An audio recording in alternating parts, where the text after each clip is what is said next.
Bismillahirrahmanirrahim.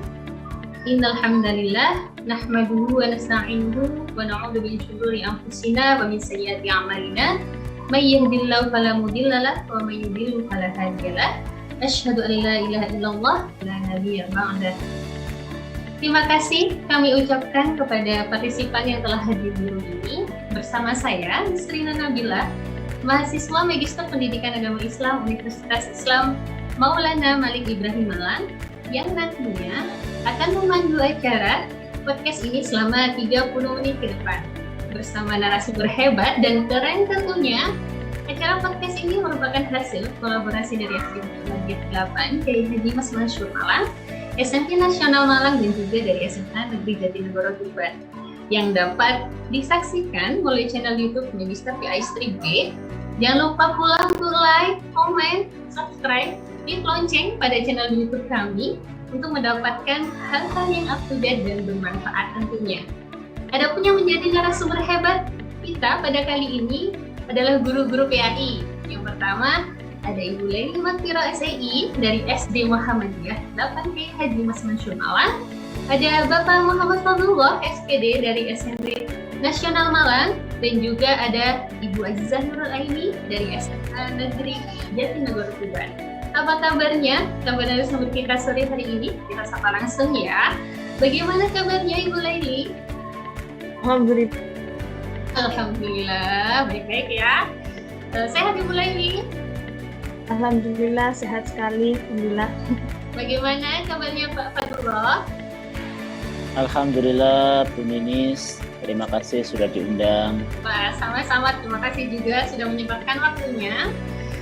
Bagaimana kabar Ibu Aziza? Alhamdulillah, baik. Terima kasih juga atas kesempatan. Ya, sama-sama. Terima kasih juga Ibu sudah bergabung dan bisa menyempatkan waktunya.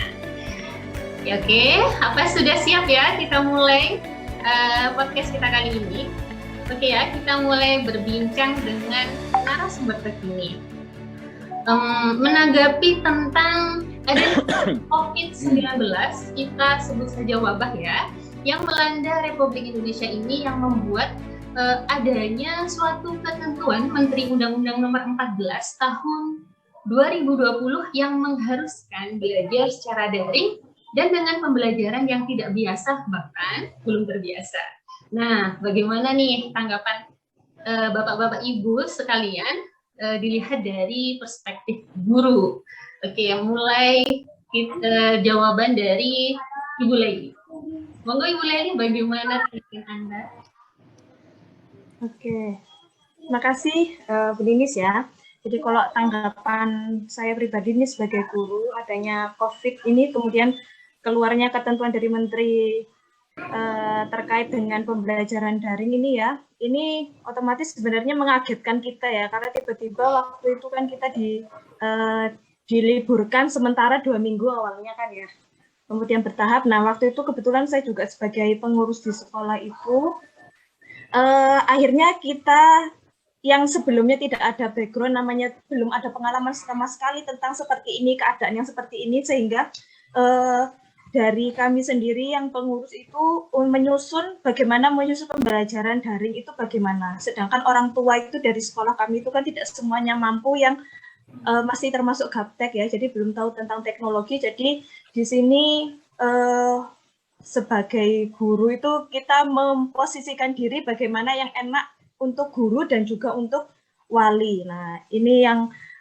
akhirnya yang buat kita kaget, dan akhirnya untuk berinovasi, memikirkan bagaimana untuk kedepannya. Ini menyusunnya ini ya, yang jadi menyusun konsep untuk pembelajaran daring ini.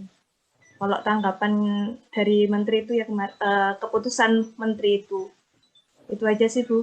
Oke, terima kasih ya Bu. Jadi memang sangat memang kita juga tidak tahu ya, itu kan qadarullah. Jadi kan virus wabah itu tiba-tiba melanda Indonesia, dan kemudian tiba-tiba pembelajaran itu berubah, dan akhirnya ini kayak suatu yang sangat mengejutkan bagi pendidik khususnya, untuk pembelajaran yang tidak biasa, yang biasanya bertatap muka kemudian daring, akhirnya semua memutar otak gitu ya semua gitu ya. Ya, Bagaimana bisa sinkron dan bisa berjalan semestinya. Oke, jawaban berikutnya bisa dari Bapak Fadlullah. Silakan Bapak Fadlullah. Baik, terima kasih Bu Ninis. Jadi kalau tanggapannya dari saya pribadi mungkin hampir sama, cuman kata-katanya saya buat beda, meresahkan mungkin ya. Kenapa meresahkan? Karena memang itu secara mendadak, tidak ada 1, 2, 3, tidak ada aba-aba, langsung surat itu keluar. Dan mungkin dari perspektifnya guru biasa, ini merupakan suatu hal yang belum terjadi sebelumnya. Lalu kalau dilihat dari sisi mungkin kayak Mbak Laili tadi, dari segi pengurus sekolah atau pimpinan sekolah pasti luar biasa bingungnya. Apalagi harus membuatkan suatu rumusan pembelajaran yang baru, kurikulum yang baru, semuanya media, metode, dan lain sebagainya. Dan dengan tanda kutip beberapa guru yang memang belum melek teknologi dari awal, ini pasti akan sangat meresahkan.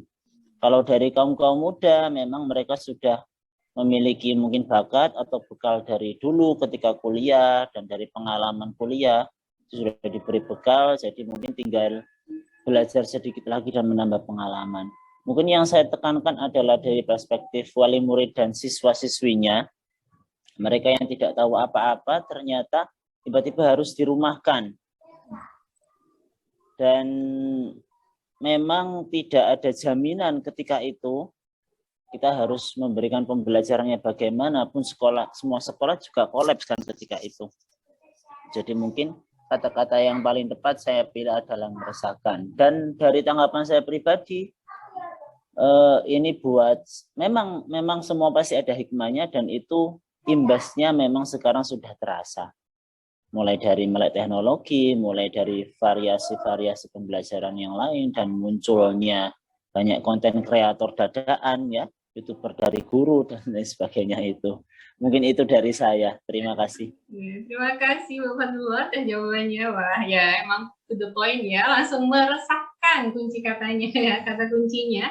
Yang memang apa ya, wabah ini tuh membuat semua elemen pendidikan yang bersangkutan itu mengalami psikologi distress ya, atau stres mungkin ya awal-awal itu, jadi bingung semuanya gimana ya ini ya, gimana metodenya, gimana strateginya. Oke, baik, terima kasih jawabannya Pak Fadlullah. Oke, terus kemudian dari jawaban Ibu Aziza, bagaimana, monggo. Kalau dari saya pribadi ya, saya sebagai guru yang di jenjang lebih tinggi di SMA itu, yang pertama itu betul kata Pak Fadlullah tadi, meresahkan sekali. Nah, sebelum saya di negeri ini, saya merasakan bagaimana yang di swasta, kemudian anak-anak itu di pondok. Itu juga apa ya, suatu tantangan baru untuk kita. Jadi gimana caranya anak-anak itu bagaimana bisa belajar meskipun dalam keadaan yang pandemi seperti ini. Jadi kita harus memutar otak kita gimana caranya biar pembelajaran kita meskipun dengan keadaan yang seperti ini menjadi pembelajaran yang efektif. Baik, terima kasih Mbak Tina jawabannya. Memang suatu tantangan ya, tantangan yang bisa menumbuhkan apa ya, kreativitas seorang guru ini ya. Iya. Juga kayak ditantang gitu, jadinya lebih kreatif dan inovatif di masa pandemi ini. Baik, terima kasih Bu Aziza atas jawabannya. Kemudian pertanyaan kemudian, apa saja sih tantangan Anda sebagai guru dalam menyelenggarakan pembelajaran PAI dari rumah? Oke, tantangannya mungkin bisa jawaban dari Pak Fadlullah. Monggo, silakan Pak. Oke, tantangan ya Bu Ninis ya. Jadi secara tidak langsung kita juga mengakui bahwasanya dunia ini semakin berubah. Perubahannya dari segi teknologi dan kemajuan zaman. Jadi kalau ditanya tantangan mungkin bisa saya rumuskan sendiri. Dari ketimpangan antara sekolah yang memang dari awalnya itu sudah siap, dari segi teknologi, dari segi sarpras, dari segi SDM, itu mereka sudah siap. Dan dibandingkan dengan sekolah-sekolah yang mungkin yang pelosok, lalu SDM-nya apa adanya, terus yang sarprasnya biasa-biasa saja, ini terjadi ketimpangan. Jadi mungkin tantangan dari sekolahnya, dari antar lembaga itu dulu. Lalu yang kedua, mungkin sudah saya bahas tadi di awal, keterbatasan fasilitas dan SDM. Ini sangat penting karena sekolah itu besar, karena memang komponen-komponennya itu saling melengkapi. Memang kalau di sekolah saya pribadi ini ada 2 lapis, jadi memang lapis yang senior sama lapis yang junior. Memang jujur ini malah meresahkannya yang di junior, bukan malah yang resah itu yang senior, karena kita harus mengcover mereka, harus mengcover beliau-beliau. Namun ya ada 1-2 beliau-beliau yang mereka mau belajar, tapi itu enggak semuanya, dan meyakinkan beliau-beliau ini yang susah. Akhirnya ya kami sebagai yang junior, bagi yang baru masuk, yang fresh graduate, yang dianggap lebih bisa, yang lebih mampu, harus bisa mengcover beliau-beliau tadi. Selanjutnya mungkin dari keberhasilan atau kemajuan internet dari masing-masing sekolah itu pun juga sangat berpengaruh. Jadi bisa saya simpulkan, itu merupakan kesatuan sistem yang belum siap untuk pembelajaran. Mungkin tantangannya itu dulu. Lalu saya menambahkan sedikit tentang bagaimana terbentuknya relasi antara murid, wali murid, dan juga guru yang masih konvensional. Karena kita yang biasanya ketemu tatap muka, kalau ada kasus tinggal dipanggil, terus kalau ada rapotan ya bisa enak tatap muka menjelaskan bagaimana perkembangan belajarnya siswa, bagaimana mungkin nilainya beliau, dari kendalanya bagaimana. Dan sekarang selama mungkin kurang lebih 2 tahun kita dituntut untuk mencari jalan yang lain supaya dari yang penting esensinya dapat yaitu penyampaian kemajuan anak tersebut, tapi harus secara mungkin video conference atau mungkin cara yang lain. Begitu Mbak Ninis kalau dari saya. Terima kasih. Nah, terima kasih subhanallah. Wah, subhanallah ya. Tantangannya begitu banyak sekali ya untuk menjadi guru ya. Makanya kalau ingin menjadi guru itu memang tidak hanya niatnya itu 100%, tapi harus 1000% ataupun 10.000% untuk menjadi seorang guru ya. Nah, memang tantangannya banyak ya dari segala aspek, kemudian ketimpangan itu, terus keterbatasan, kesiapan juga, kebiasaan juga yang sangat berbeda ya sebelumnya. Oke, baik. Terima kasih Bapak Guru atas jawabannya. Kemudian bisa dilanjutkan jawabannya oleh Bu Aziza. Monggo Bu Aziza. Bagaimana tantangan Anda? Baik Bu Ninis, gini, kalau tantangan kebetulan saya mengajar di SMA ya desa gitu ya. Jadi yang paling saya rasakan tantangan sekarang adalah fasilitas. Jadi kalau misalkan di desa tersebut tidak ada internet, itu merupakan tantangan untuk kami bagaimana caranya anak-anak ini tetap belajar tapi dengan terbatasan fasilitas yang mereka punya. Bukan hanya itu, bahkan ada yang mungkin dari jenis Android-nya yang kurang mumpuni, misalkan seperti itu akan menambah tantangan untuk kita. Gimana ini caranya untuk anak-anak biar pembelajaran kita itu tetap efektif.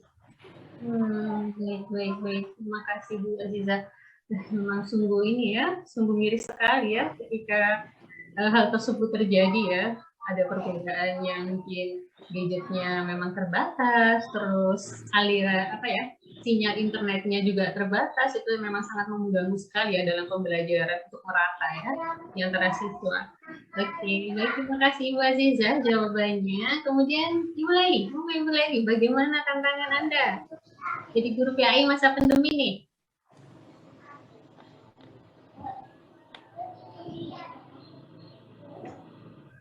Tadi ini kayaknya sinyalnya nggak stabil ya. Dengar nggak nih? Ini juga tantangan ini ya.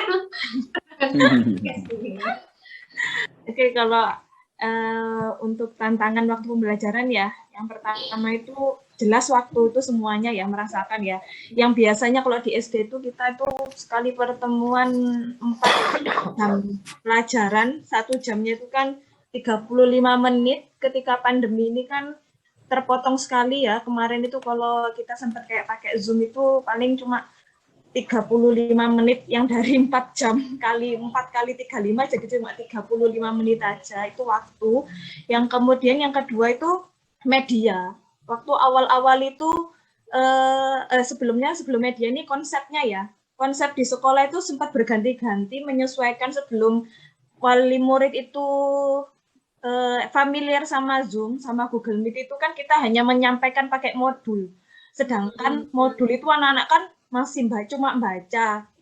Penjelasan lewat tulisan dengan penjelasan dengan lisan itu kan jelas berbeda. Jadi ini penangkapan otomatis pemahaman anak-anak ini berkurang karena awal-awal belum ada Zoom itu ya, belum terbiasa. Kemudian ada konsep kita melakukan meeting, di mana meetingnya yang seharusnya biasanya kita satu kelas, misalnya 1A, B, C ya, ini kita jadikan satu, sekali pertemuan langsung satu rombel. Yang sebenarnya langsung satu tingkatan, kelas 1A, B, C, D, itu jadi satu, kan otomatis gurunya jadi tidak kenal, jadi ruh ke kita, apa ya namanya, hubungan kita sama murid itu tuh nggak deket kayak dulu lah itu ya. Itu. Kemudian sempat sejak sudah berlangsung tangannya, anak SD itu tidak seperti anak SMA yang semuanya sudah diberi fasilitas HP. Apalagi anak kelas masih kelas 1, 2 itu nggak ada fasilitas HP. Jadi ketika kedua orang tuanya sudah bekerja, itu anaknya benar-benar terkorbankan, tidak bisa mengikuti pembelajaran. Itu kalau di SD ya, karena kendalanya kalau media itu HP itu. Nah, yang sejak PTMT ini lebih banyak apa ya? Solusi yang paling efektif lah itu untuk pembelajaran saat ini. Kemudian sama yang terakhir itu materi. Jadi kalau misalnya khususnya kayak saya kan memang ngajarnya PAI kelas berapa ya? Kelas 1, kelas 2 ya. Itu ada materi praktek wudhu sama sholat yang biasanya kita bisa praktekkan langsung. Kemarin yang semester 2 yang waktu tahun lalu itu jadi benar-benar anak-anak nggak bisa namanya kita ajari praktek hanya video, beda kan, video sama kemudian kita ajari tangannya seperti ini, gerakannya seperti ini. Nah itu jadi pembelajarannya kurang, ya belum masuk sama itu media sama materinya itu. Media, terima kasih ya. Ya memang tantangan setiap tingkatan itu berbeda ya, apalagi dari segi usia, psikologisnya. Kemudian juga mungkin kebiasaan juga ya, kebiasaan di rumah, bagaimana setiap guru itu harus menangani setiap jenjang itu sesuai dengan psikologi mereka, kepribadian mereka juga pasti kan berbeda ya, apalagi dengan misalkan sekarang pasti perlu dengan namanya HP atau laptop, tapi tidak semua jenjang itu mereka sudah terbiasa memegang itu ya, apalagi terutama anak SD. Apalagi Ibu Leni ini mengajar di kelas 1 juga ya, kelas bawah yang mungkin kebanyakan mungkin hampir semua ya Bu Leli ya, anak-anaknya memang tidak terbiasa. Suka nyalakan mikrofon, kemudian main raise hand ya. Penasarannya anak SD ya. Iya, beda, itu kan tertib ya, beda dengan mungkin anak SMP, SMA yang mungkin dikasih teks aja mungkin sudah paham, bisa jadi kayak gitu ya, apalagi anak kuliah ya, cuma dikode saja sudah bisa. Oke. Terima kasih jawabannya. Oke.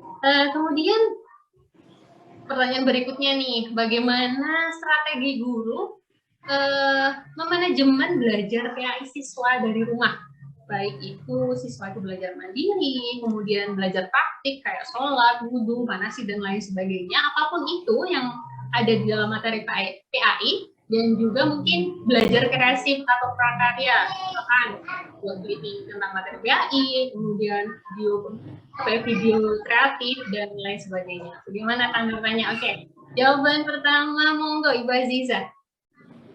Bagaimana cara manajemen pembelajaran PAI siswa dari rumah?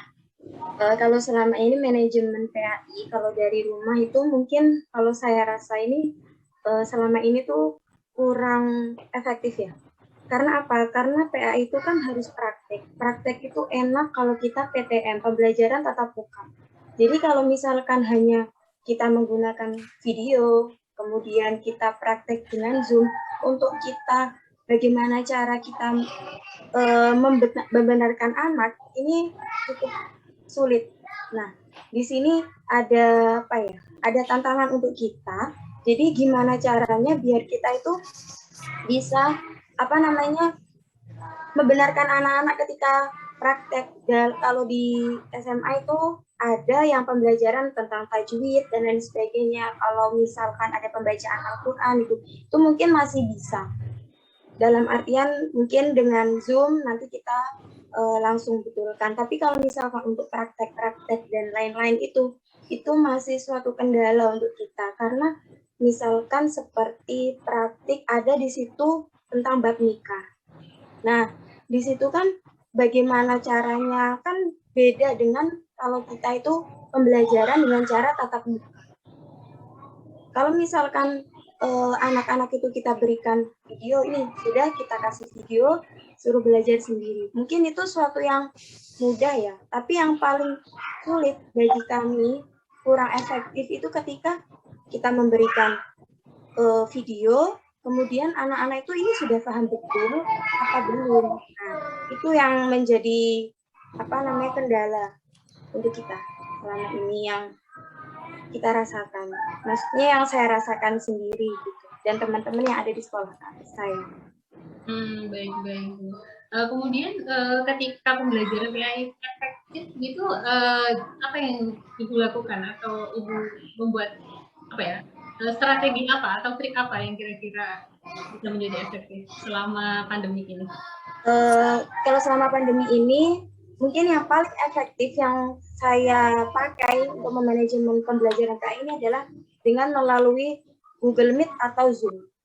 Itu yang paling efektif, kita bisa tatap muka meskipun dengan virtual, kemudian kita bisa praktek bersama-sama dengan anak-anak meskipun dengan virtual, karena kalau misalkan tatap muka kan belum ada cara lain selain kita virtual.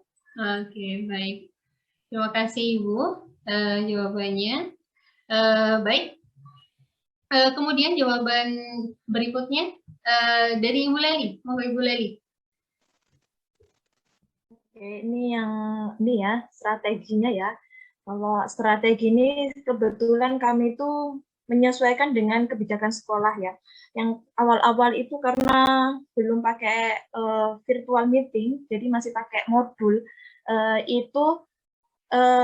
Kalau materinya yang mudah seperti akhlak itu kan lebih mudah ya. Jadi mungkin hanya sekedar modul. Tapi kalau materi yang sulit itu kami strateginya itu memberikan video pembelajaran.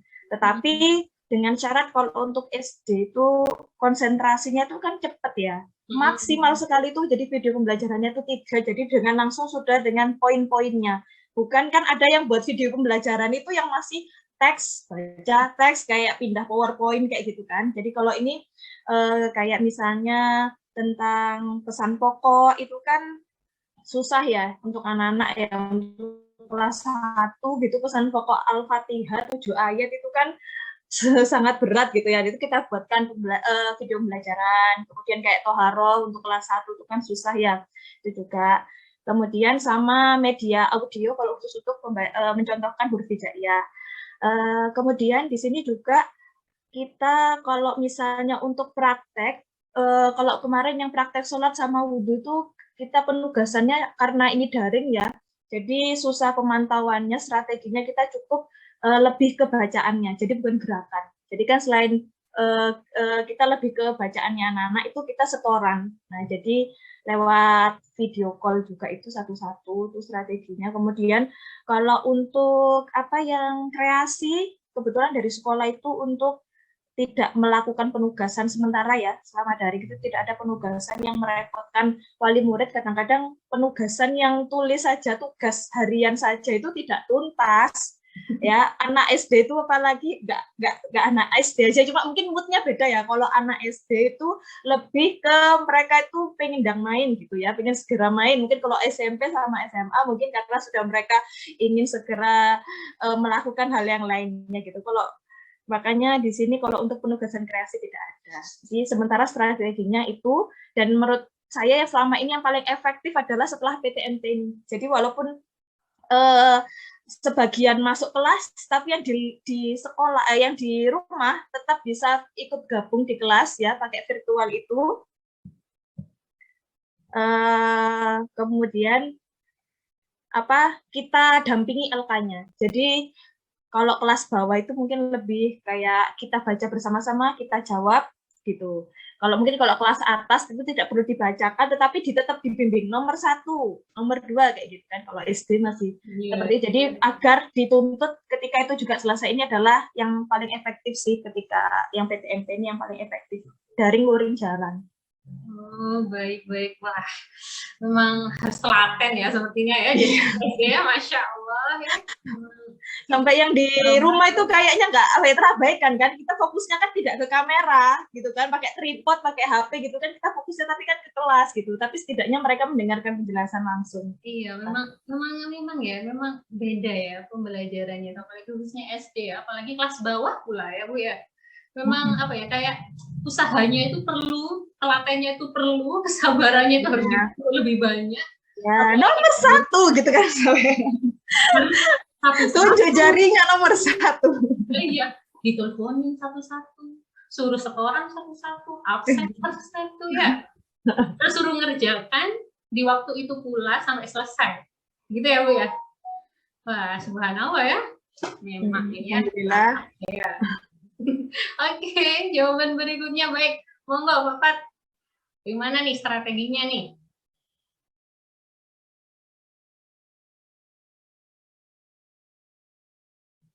Mohon maaf Bapak, ini mikrofonnya di-unmute. Iya, mohon maaf. Ya, so. Sepertinya sudah terjawab semua, Bu Ninis. Begitu dong, pasti berbeda karena ini SMP. Oh iya. Gitu satu-satu. Ya, mungkin menambahi saja sedikit dari pandangan saya pribadi, karena memang ini sesuatu yang belum pernah terjadi. Akhirnya kami dulu, saya mungkin menyayangkan dari pemerintah. Yang pertama mungkin karena tidak ada rumusan yang pasti ya, karena setelah kejadian itu memang benar-benar dipublikasikan, tidak boleh sekolah, tidak boleh masuk maksudnya, itu tidak ada kayak pedoman khusus yang langsung keluar, karena memang kita juga kaget kan, dari ceritanya kaget, mungkin pemerintah pun juga kaget kok bisa nyampe tersebar ke Indonesia. Ini cerita singkatnya seperti itu. Lalu bagaimana strateginya sekolah kami? Yang pasti koordinasi pertama itu membahas bagaimana media itu bisa bagus dulu. Jadi sekolah kami memang kekurangan dari tim IT, dari teknologi. Kebetulan servernya itu juga sudah alhamdulillah bagus. Maka strategi pertama bagaimana media sosial ini harus bagus. Jadi mulai dari sekolah yang belum punya YouTube, belum punya Instagram, belum punya mungkin seperti media sosial lainnya, ini harus membuat akun dulu yang pertama. Terus yang kedua, karena memang kita fokusnya, nyun sewu anak-anak kami ini menengah ke bawah. Jangankan kalau kita fokus kepada materi pembelajaran, kita saja belum tentu bisa menghadirkan mereka di sekolah, itu belum tentu. Yang PTMT ini, yang dulu mungkin alhamdulillah semuanya 100%. Cuman yang PTMT ini aja banyak colong-colongan. Dan kalau dibilang benar kata Bu Laili tadi, karena maksudnya SMP ini juga peralihan dari SD ke SMP, ya, terutama untuk kelas 6 ke kelas 1 SMP, itu juga ada beberapa anak yang memang dia masih terbawa suasana SD itu masih ada. Bahkan ada yang belum bisa baca, masih terbata-bata, itu juga ada. Dan mungkin salah satu kendalanya kami kesulitan di situ juga. Kemudian mungkin untuk strategi yang paling ampuh, kalau dikira paling ampuh, memang kalau dari sekolah kita diberikan kebebasan untuk membuat strategi, atau mungkin dari metode pembelajarannya seperti membuat video. Saya rasa itu sama ya, semuanya sama, membuat video pembelajaran. Lalu kami lebih fokus kepada pertemuan video conference seperti Zoom atau pakai Google Meet, dan itu pun karena kita juga memikirkan paketan mereka. Jadi tidak bisa setiap pertemuan itu kita buat video conference, tidak bisa. Harus kita bagi, misalkan satu KD itu butuh 2 pertemuan atau 3 pertemuan, itu kami buat minimal 1 pembahasan harus ada bertemunya pakai Google Meet. Lalu kita berikan, pertemuan kedua kita berikan video pembelajaran, lalu biar mereka menganalisis. Terus yang terakhir ulangan harian. Jadi monoton ya sepertinya, tapi memang kita juga punya tanggungan nilai yang harus diisi, kita punya tanggungan absen yang harus diisi, belum lagi sebelumnya harus membuat RPP dan lain sebagainya, ngeluh sampai akhir ya kan. Tapi ya itu tadi, bagaimana semua esensi kegiatan pembelajaran itu harus terpenuhi, dengan tanda kutip ini pun mungkin jangan sampai terjadi ya. Sebenarnya kalau kita kan mengajar bagaimana ilmu itu tersampaikan dan mereka bisa paham, apalagi kita PAI, pembelajaran yang sangat penting. Semoga saja mungkin yang 2 tahun kemarin anak-anak itu saya tanya, kalian 2 tahun di rumah dapat apa? Semuanya juga kebingungan.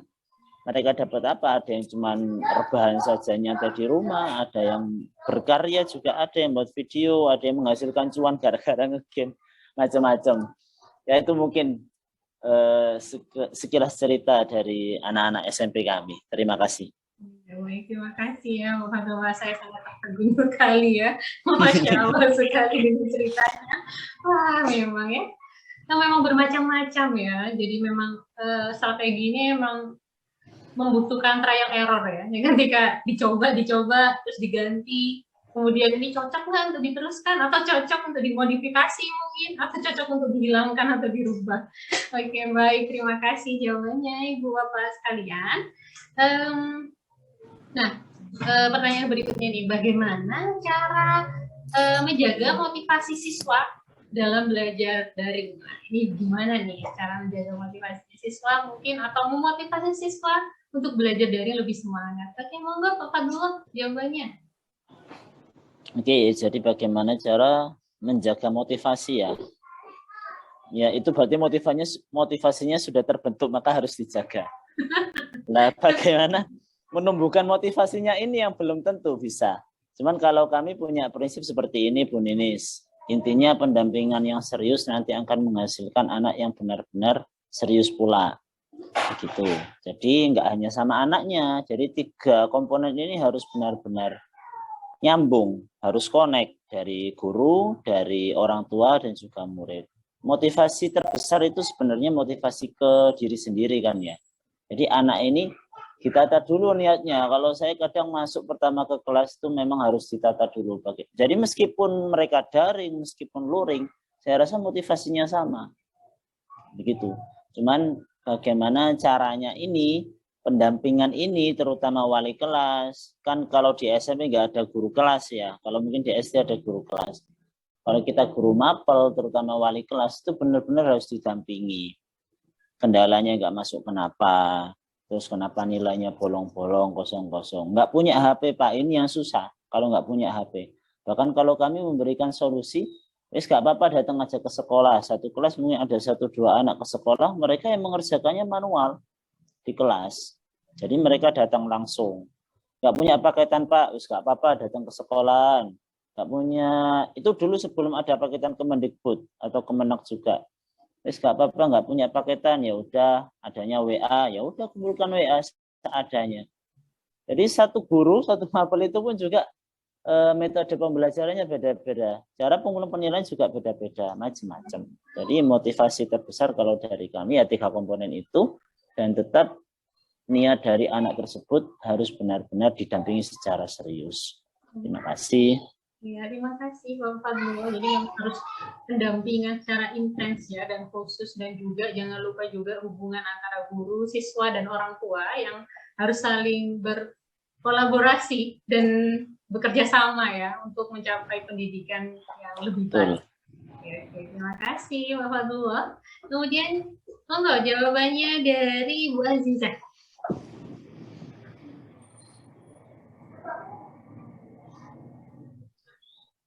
Kalau dari saya, motivasinya yaitu kan kita berbeda dengan PTM. Kalau PTM kita bisa langsung memotivasi anak di kelas. Nah, sekarang ketika kita daring adalah cara memotivasinya adalah kita bekerja sama dengan orang tua. Bagaimana agar anak ini tetap mood untuk belajarnya selama di rumah itu lancar.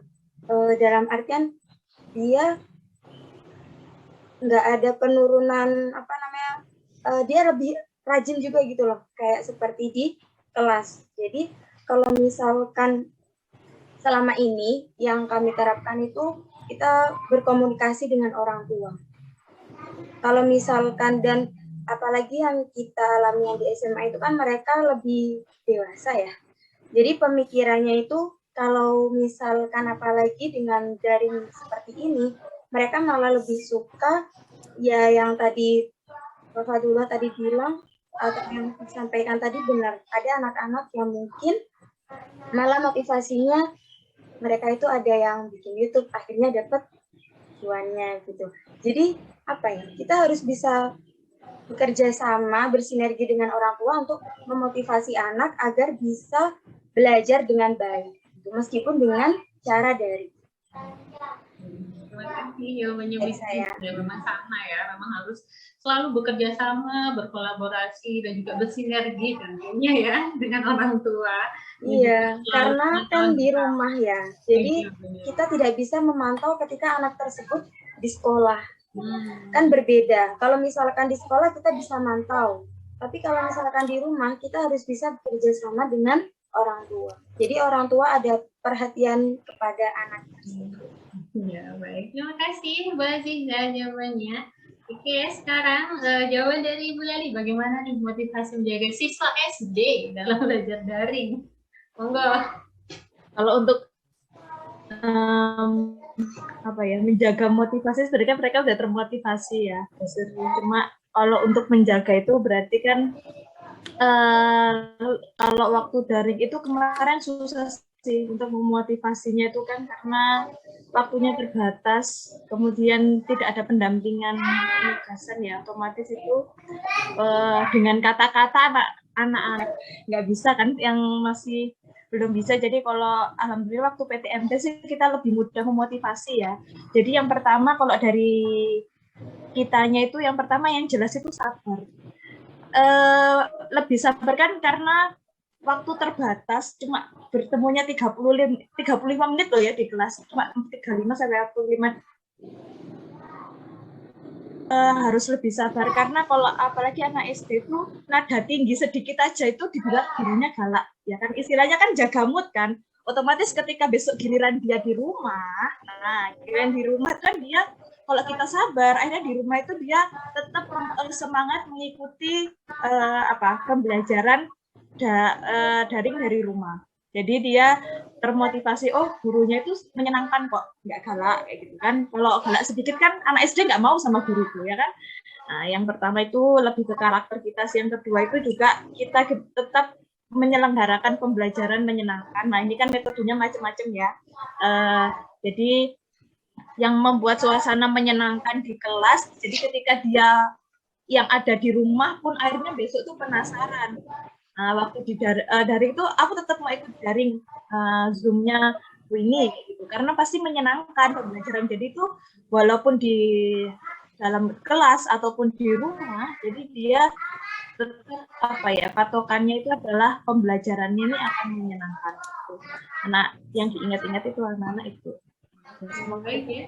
Terima kasih ya Mbak Lali, memang karakter ya. Memang walaupun semua jenjang juga harusnya seperti itu ya sebenarnya ya. Bagaimana karakter guru ini harus bersikap sabar, terus enjoy, terus juga menyenangkan dalam pembelajaran, baik dari mungkin medianya yang seru, kemudian yang nggak hanya monoton itu aja, kemudian pemanfaatan teknologi yang lebih kreatif ya dan inovatif, mungkin itu juga menjadi salah satu motivasi mereka untuk kayaknya terpacu deh, kayaknya senang gitu belajar daring karena wah ini ada game nih di pelajaran, gak hanya silang-silang aja di kertas putih di atas hitam di atas putih aja, hanya coret-coret aja, kemudian gak hanya membaca terus menulis ngetik secara monoton gitu ya, mungkin itu ya Bu Leli ya.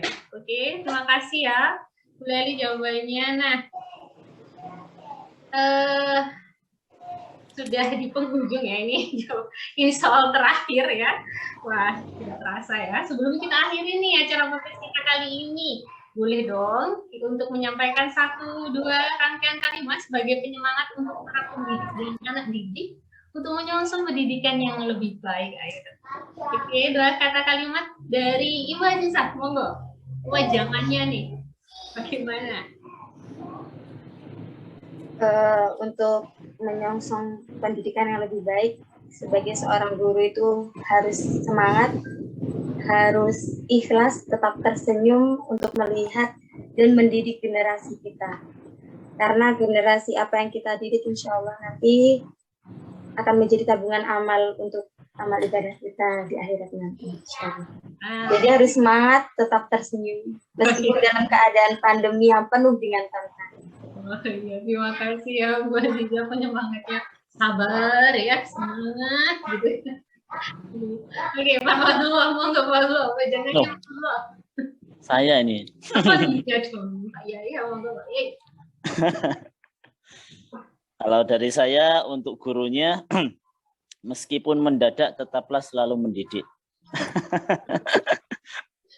Ya. Terus untuk anak-anak generasi COVID-19 harus terus semangat. Itu aja. Iya, terima kasih loh Pak pantunya ya. Walaupun mendadak harus tetap mendidik ya, nggak boleh mandek. Iya. Terima kasih. Oke, Bu Leli, monggo Bu Leli. Patah dua kata.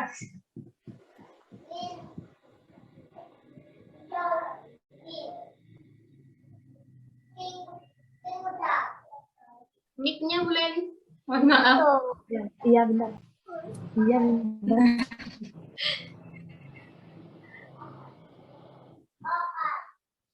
Ya ini ponakan ini dengar. Ya, ini begini lah ya. Oke, karena banyak hikmah ya yang hikmah apa di selama COVID ini kan kita jadi kreatif ya. Jadi kalau saya itu lebih motivasi ke gurunya, COVID nggak COVID kudu kreatif ya.